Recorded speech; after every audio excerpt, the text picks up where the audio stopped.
This poem that I'm about to read is something called a dramatic monologue. It has a single speaker, and it is set in a single dramatic moment, and it always has an implicit audience. In this one specifically, it is pretty obvious that it is a fictional character and not the poet speaking.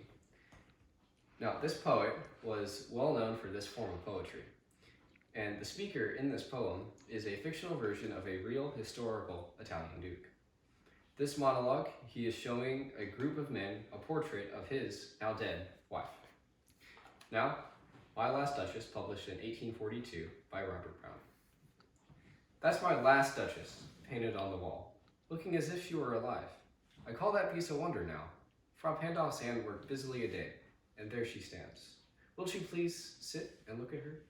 I said Frau Pandolf by design, for never read strangers like you that pictured countenance, the depth and passion of its earnest glance, but to myself they turned, since none puts the curtain I have drawn for you, but I. And they seemed as they would ask me, if they durst, how such a glance came there. So, not the first are you to turn and ask this. Sir, 'twas not her husband's presence only, called that spot of joy onto the Duchess's cheek.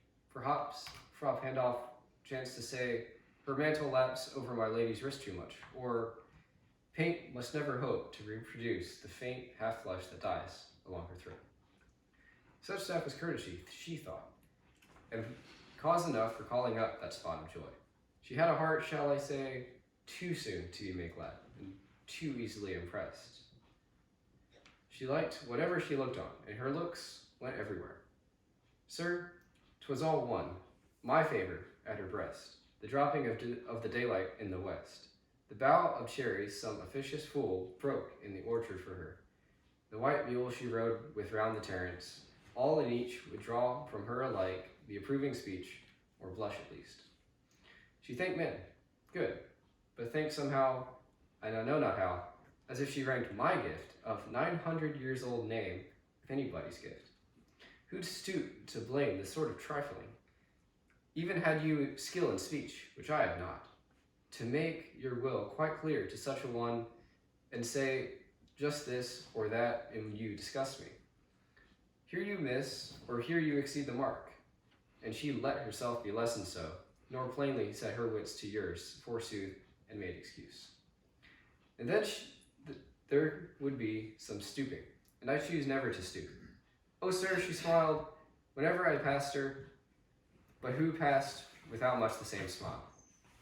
This grew. I gave commands, and the smile stopped altogether.